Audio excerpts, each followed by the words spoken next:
Hi everyone and welcome back to the channel. If you are meeting me for the first time, my name is Clevy and it is so nice to meet you. You guys, we are back and we are diving into this Blake Lively versus, Justin Baldoni's lawsuit. And oh my God, this past couple of weeks, we've seen so many clips resurface. This is the time to remember that the internet never forgets, right? And I am going to be watching two of my favorite people, Megyn Kelly and Ben Shapiro, also dissect this matter, right? And so the title is, Will Blake Lively ever recover from this? Well, that's a question. It's funny because that was the discussion of last week's video on the channel here. So let's dive right into this one. Well, meanwhile, the world of Hollywood has been torn apart by a brand new controversy. This is the controversy between a human named Justin Baldoni and another human named Blake Lively. Now, you've probably heard of Blake Lively because she's an actress who's married to Ryan Reynolds. Justin Baldoni is significantly less famous, but they did make a movie together called It Ends With Us. The log line for that film is, quote, when a woman's first love suddenly re-enters her life, her relationship with a charming but abusive neurosurgeon is upended, and she realizes she must learn to rely on her own strength to make an impossible choice for her future. So it sounds totally awful. I, of course, have not seen a film like that because I have testicles. So that's not a man movie. That is a movie that is made for... In any case, this film became the subject of 1,000 think pieces and 2 massive lawsuits because, as it turns out, Blake Lively and Justin Baldoni were the stars of the film, and Baldoni directed it. They didn't get along. Apparently, rumors of a feud began during their promotional tour in August 2024. There was speculation that Blake Lively had actually brought in her husband, Ryan Reynolds, to help take over creative control of the film, and Baldoni wasn't showing up at press events. And then Baldoni hired Johnny Depp's crisis management and PR professional, a person named Melissa Nathan, to represent him. Lively herself was doing some kind of strange things during her press tour. She was criticized for her tone-deaf approach to the movie, which is supposedly a fairly serious movie about abuse and all the rest. Here, for example, she was doing a strange interview. But for people who see this movie, who relate to the topics of this movie on a deeply personal level, they're really going to want to talk to you. This movie is going to affect people, and they're going to want to tell you about their life. So if someone understands the themes of this movie, comes across you in public, and they want to really talk to you, what's the best way for them to be able to talk to you about this? How would you recommend they go about it? Like asking for like my address or my phone number or like my location share? Or I could just location share you and then we could That's weird. He's literally... How does that have anything to do with the question, the very serious question that he asked? How does that have anything to do with it? So these are the things we talked about. asking, what would you say to somebody who was talking about abuse? And she's like, you want my phone number? Like, what is happening right now? And then, apparently, an interview with a journalist named Kirsty Flaw resurfaced from 2016, in which she was being very, very weird with her co-star from a movie called Cafe Society, which was a Woody Allen film. First of all, congrats on your little bump. congrats on your little bump. What about my bump? You've got 2 nice ones. And they are kind of bumps, aren't they? No, not bumps. The lovely lady lumps. Check it out. Thank you, thank you. Are You you like the like- movie? Are you a Woody Allen fan? I love most of his movies, and this one was so visually amazing. Yeah, it's gorgeous. Did you guys love wearing those kind of clothes that you? Yeah. Yeah. And working in Everyone digital. wants to talk about the clothes, but I wonder if they would ask the men about the clothes. I would. I love Jesse's He has some suits and beautiful. how That's what I'm saying. he His wardrobe was beautiful. I know. Corey's Everybody. wardrobe was I know. gorgeous. He's Those so high-waisted pants. He's so great. I would wish men And wore sorry. high-waisted Please, pants. I know. Who is the host? Or, Me too. or their father with his tank top in Oh, bed. it's so good. Just like, it's just like Did you that. catch You could the, feel the it. tablecloth God. on the Look at the on the interview. The light interview's like, in the what's happening Italian right now? restaurant when they eat spaghetti I didn't in notice it. that. No. But That is there's a... so much like- warmth of everything, you know. Yeah, Oh, it's man, not they're just weird. the women that have the clothes. But I it's feel period like we piece. get the conversation, but it's like Yeah. every detail with everybody. But yeah, It's so, it was so amazing beautiful. to look at. Okay, so I mean, first rule of Hollywood, actresses are very largely weird. I'm just gonna put that out there. Also, I didn't realize that Parker Posey had done a movie since Coyote Ugly.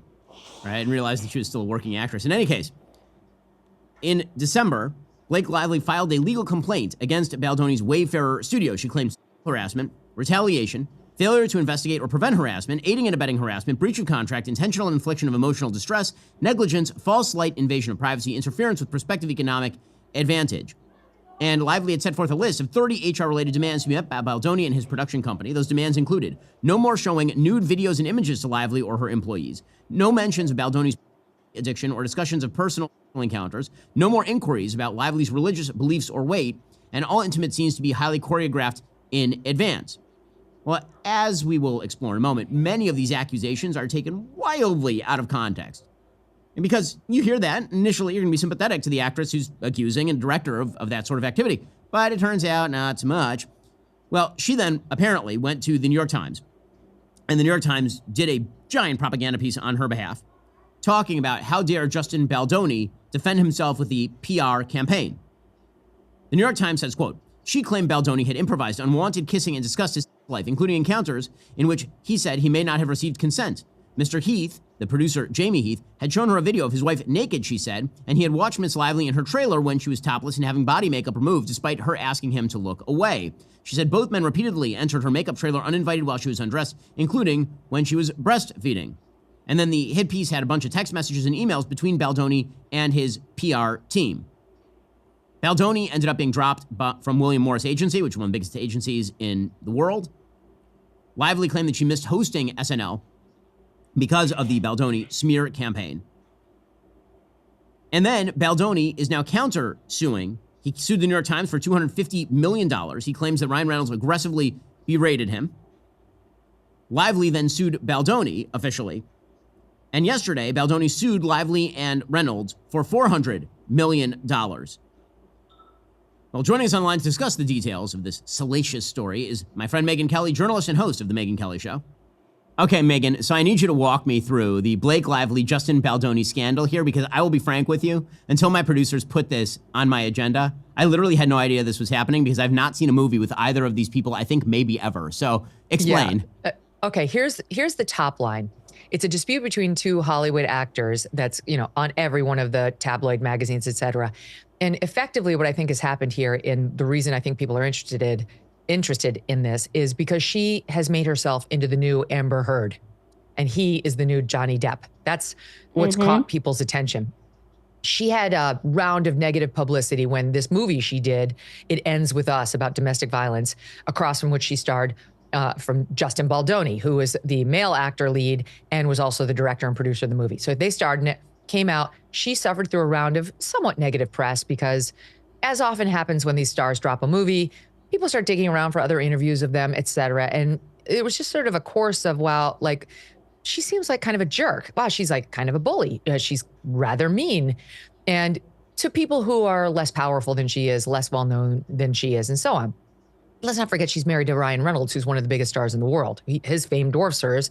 But the point is, she's a part of a power couple. And whatever, it kind of passed. It was over. But like a lot of thin-skinned Hollywood types, she couldn't stand the fact that it was still lingering in any way out there. And she decided to file a complaint with the California Human Rights Division. But that was really, I believe, and it is alleged by Justin's lawyers now, just to set up so that she could give the New York Times cover to do a huge hit piece on him and attempted rehab of her, saying, oh, that wasn't an organic round of bad press. Really, it was Justin Baldoni and his PR team trying to hurt her. And the reason he allegedly did this is because she'd accused him during the filming of the movie of sexual harassment. So she's a Me Too victim, he's a villain, and all the negative press you saw about her was astroturfed. Okay, that was her opening shot. Well, Justin Baldoni did a very smart thing, and he hired Brian Friedman, my lawyer who represented me in my fight with NBC. And let me tell you, you could ask for no better. He knows how to fight, and he will find where all your bodies are buried, on the other side. And there are a lot of bodies for Blake Lively. So he's first filed a defamation lawsuit against the New York Times for their totally irresponsible report about this matter, in which they made a mistake, so egregious mistakes, but intentional errors, you could argue, about this a case that showed, for example, a text showing how Justin and his PR team were out to smear poor innocent Blake, conspiring, saying, look at this article in the Daily Mail saying she's terrible and she's about to be canceled. And the other PR hack writes back, "You're that good." And the first PR hack writes, "Yeah, can you believe me?" This is part of their evidence against the evil Justin team. And then Brian Friedman and his lawyer in his legal complaint against the Times shows you the whole text exchange, which the Times had, we presume, in which they use a sarcasm emoji, and the woman saying, "I did it," explicitly says, "Except I didn't do it." And they're lamenting that they didn't do it, but everybody's going to think that they did do it, but they didn't. That's one piece of it. Now in this lawsuit that he just filed again, this is a second lawsuit by Brian Friedman on behalf of Justin. This is against Blake, Ryan Reynolds, and their PR hack. And what they're alleging is that they had nothing to do with that negative round of press that Blake suffered last summer, that it was organic, but that they did have internal PR meetings about what they might have to do because this woman, Leslie Sloan, who works for the Ryan and Blake, was dropping hit piece after hit piece on Justin, and that Blake had spent the entire prior year trying to wrest control of this movie away from Justin Baldoni. It was his film. He was the director. He's the producer. He's the one who found the book and got the idea for it. And she was such a brat that she wanted to control every scene, wanted to see all the dailies, wanted to do her own cut and did her own cut of the movie. All this is very unusual for just an actress in the film, even if she's the lead, and that she's now tried to turn this whole thing into a PR victory for her to get past what appears to be the fact that she is an egotistical bully. What about these harassment allegations? When you first read those, I read that New York Times piece, and the allegations, just the way the Times reported them, seemed pretty bad. It was like, oh, he's showing her, one of the producers is showing her naked pictures of his wife. He's talking about, they walked in on her while she was breastfeeding, even though she'd said not to. But it turns out that on like any level of examination, a huge percentage of this seems to fall apart, correct?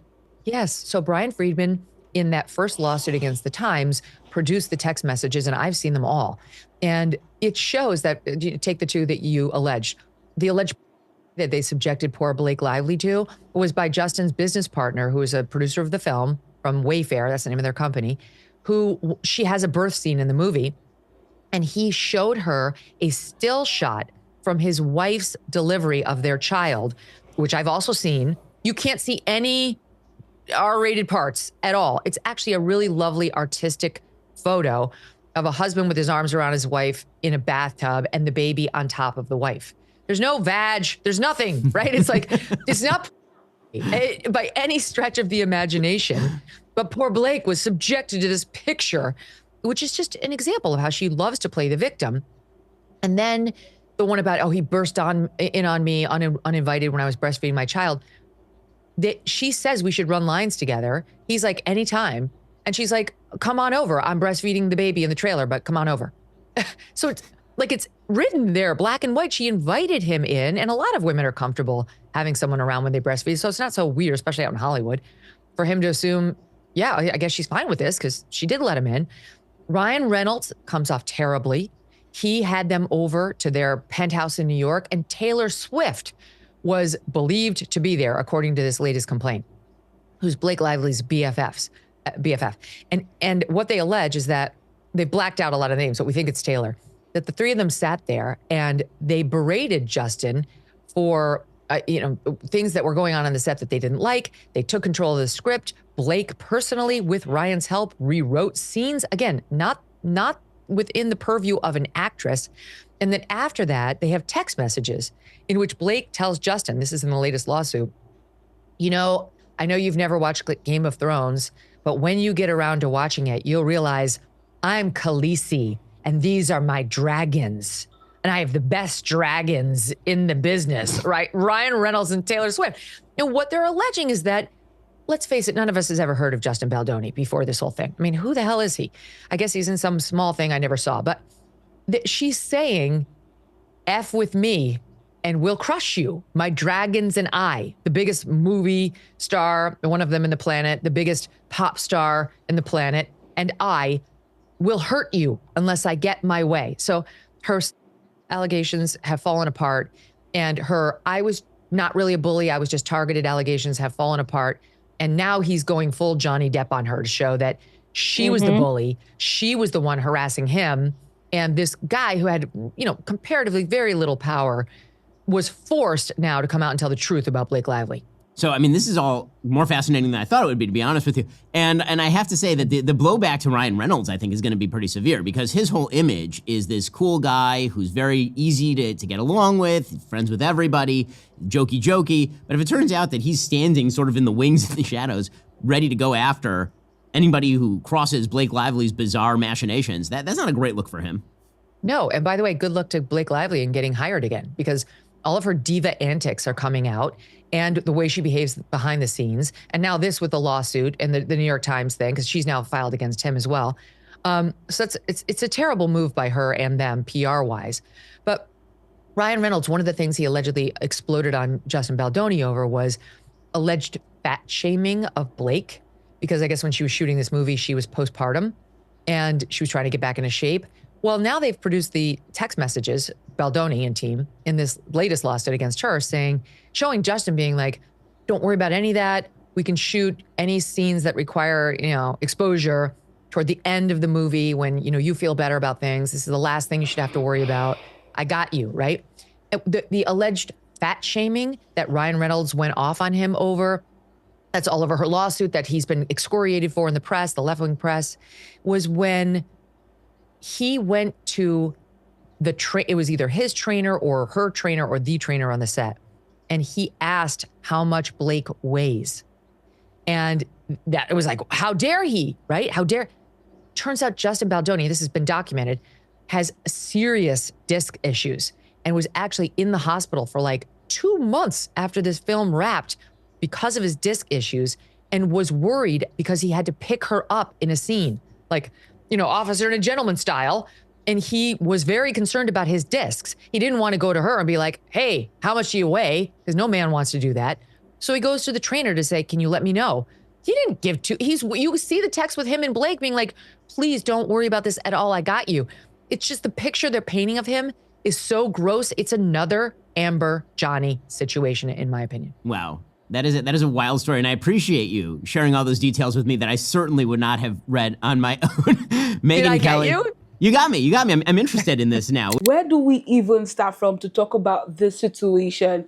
And if there's one thing I noticed is people who were supporting Blake, if you should go check it, are celebrities like her, right? And the people who were supporting Justin are ordinary people who has worked with him and obviously has nothing to gain by coming out to say, oh, this is not how he is. This is exactly how he is. How you treat someone who you're higher than in a workspace says so much about your character. And I think one of the biggest things, one of the Justin's biggest regrets is just doing this movie with Blake. Because even when that movie came out, people had a lot of things to say. First was the costume, and then we got to find out that she was actually in charge. She took over the control of the costume. No wonder it was that horrible. Nah, I'm not exaggerating. Go check it out. Let's also go back to that interview where the interviewer was saying, oh, congratulations on your bum. And she's like, oh, and you too. And she wasn't pregnant. That was rude. I honestly cannot wait to see the end of this lawsuit because so many things have just come to light. And it's not looking good for Blake. It is not.